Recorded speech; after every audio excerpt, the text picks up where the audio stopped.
Ahoj, vítám vás na kanále Ballistas. Dneska si řekneme něco o novém příslušenství k naší jedné z nejprodávanějších, nebo možná nejprodávanější semi-auto vzduchovce a je to Taipan Slash. Jedná se o příslušenství, které firma Taipan uvedla vlastně na Ivě a dlouho se čekalo, než se dovyrobí, než se otestuje a než přijde na trh. Nyní si ho už můžete na stránkách Ballistas konečně koupit. Jedná se o tento adaptér, který vlastně přidává manometr na regulátor.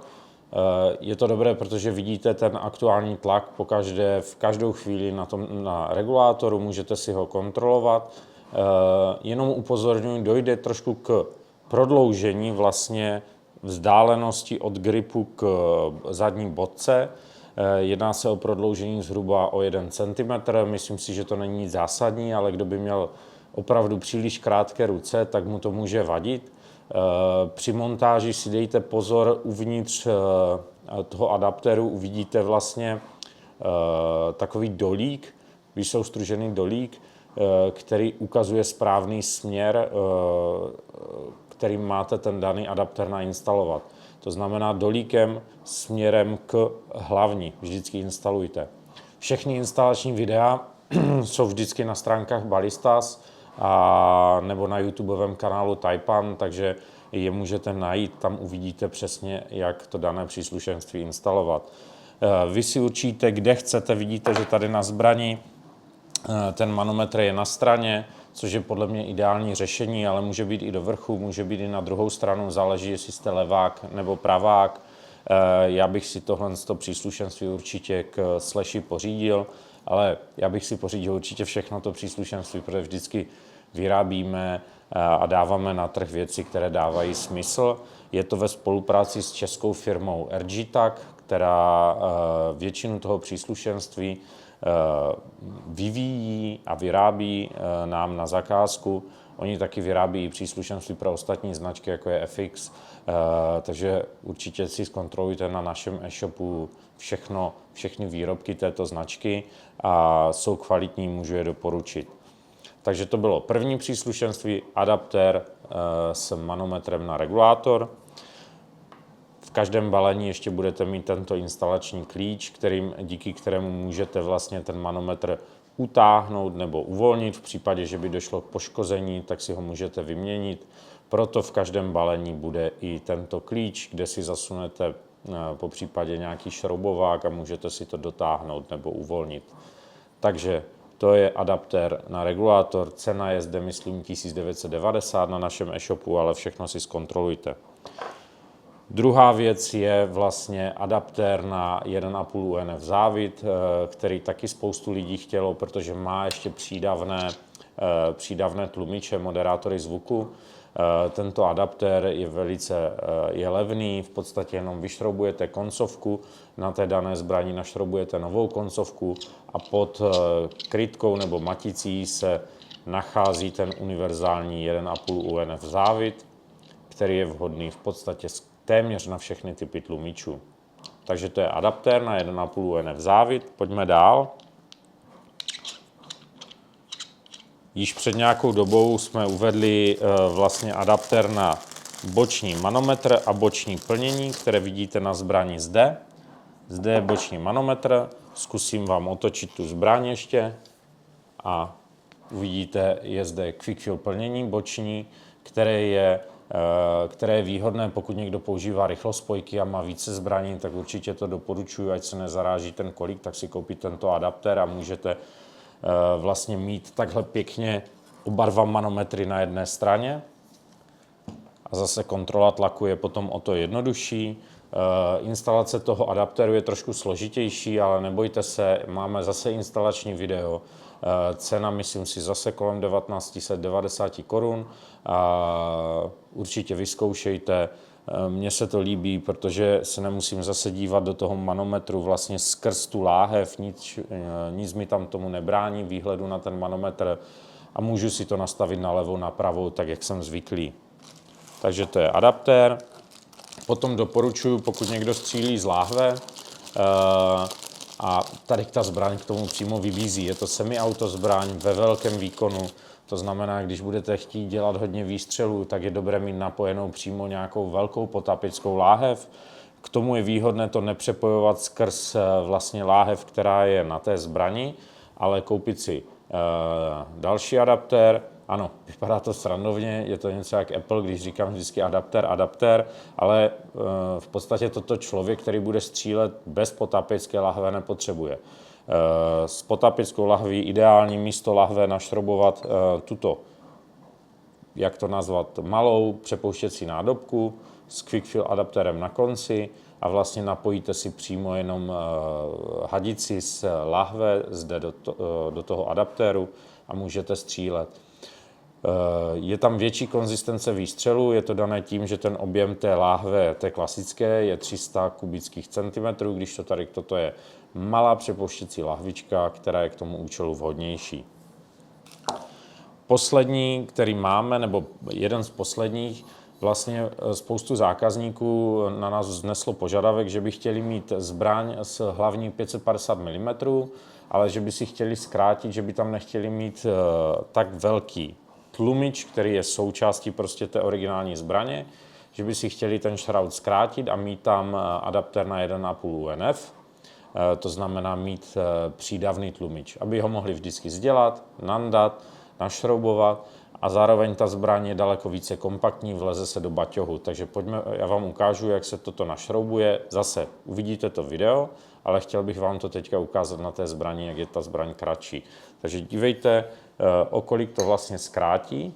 Když to našroubuju, bude to vypadat takto ta zbraň.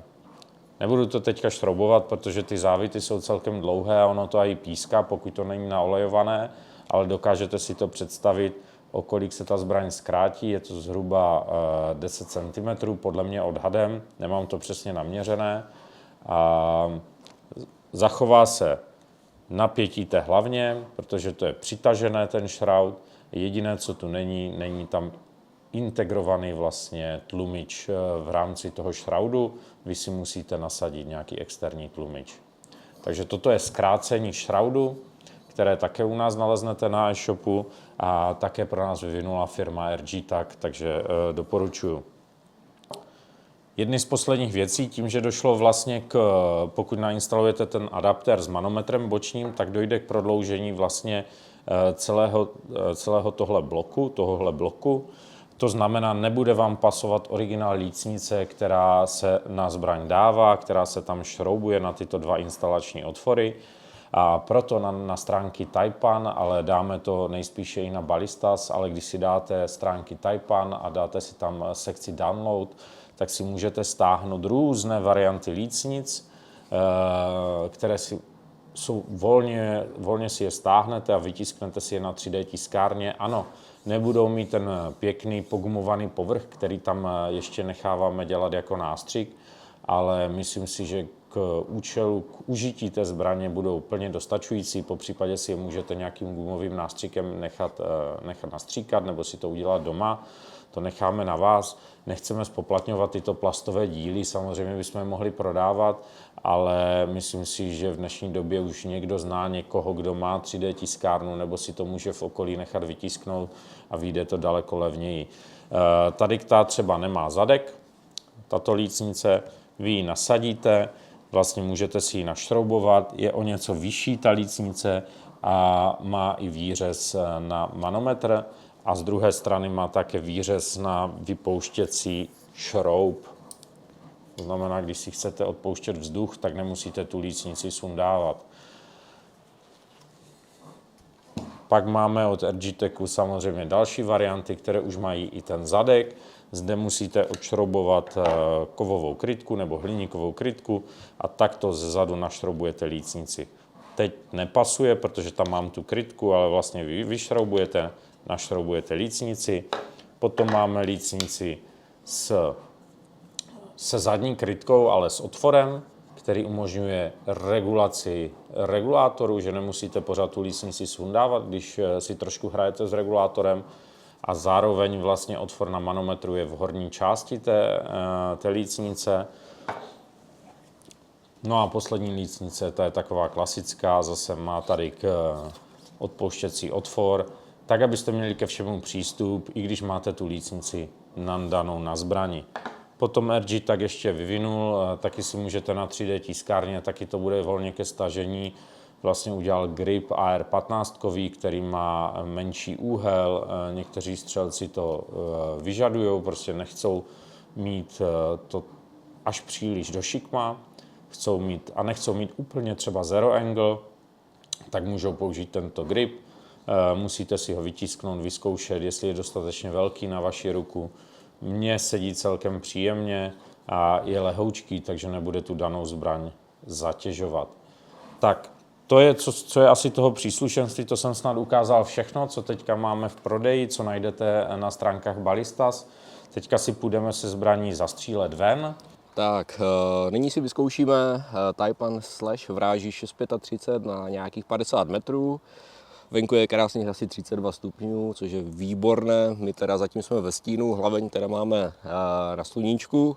Uvidíme, co to bude dělat, když tak se trošku potom posuneme do stínu. Samozřejmě dneska natáčíme i střelbu, takže uvidíte nahoře určitě v rohu nebo někde tady v pozadí i nástřel. Budeme střílet dneska diabolkama, a to King Heavy od JSBčka MK2 a váha 2,2 gramu. Změříme i ústěvou rychlost, ať víte teda, jak to lítá. Pojďme na to, zásobník máme plný, kamery jsou spuštěny, takže můžeme vyzkoušet teda, jak nám to lítá.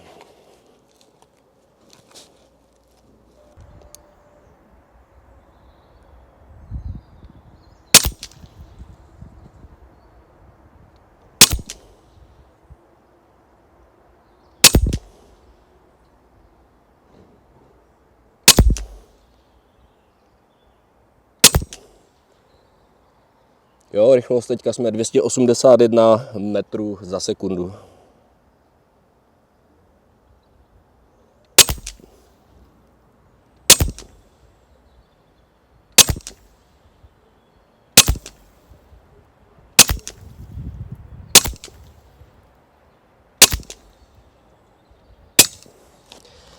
Máme jeden zásobník, nastřeleno máme.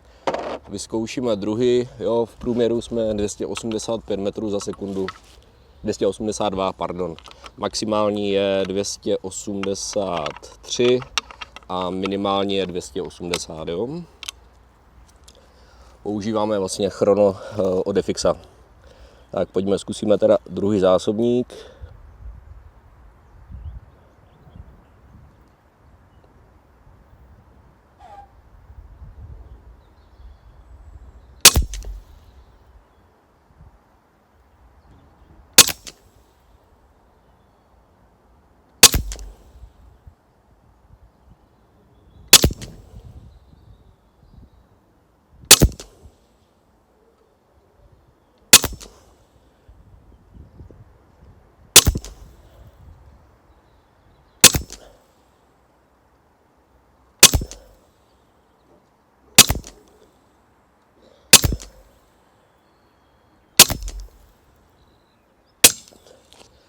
Máme dva zásobníky, a ještě si za chvíli ukážeme terč, ale ten samozřejmě uvidíte i na druhé kameře.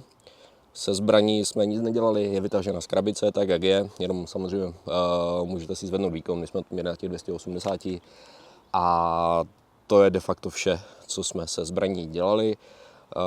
Natrénováno s ní nemám, mám odstřílené asi dva zásobníky před tímto videem, jo, takže určitě by se ten terč dal zlepšit. Samozřejmě chtělo by to trénink a trošku přívětivější teplotu, asi určitě 100%. Tak máme tady terč, tady máme levá strana, začínal jsem někde nahoře na tečku vlastně z Taipanu. Byl to první zásobník, který jsem zkoušel, potom na těch 50 metrů, tady vidíte druhý soustřel. Jo. Jsou tady nějaké úlety, fouká, samozřejmě jsou to i moje levé ruce, takže tady vidíte, ale soustřel je pěkný. Jo. Říkám, neupravená zbraň, takže myslím si úplně bez problémů. Samozřejmě dalo by se už na tady tu vzdálenost použít slagy, anebo případně vyzkoušet jiný typ diabolky, anebo si ještě nastavit ústěvou rychlost. Ale to třeba necháme na příště, jo? Takže tady vidíte Taipana a děkuju.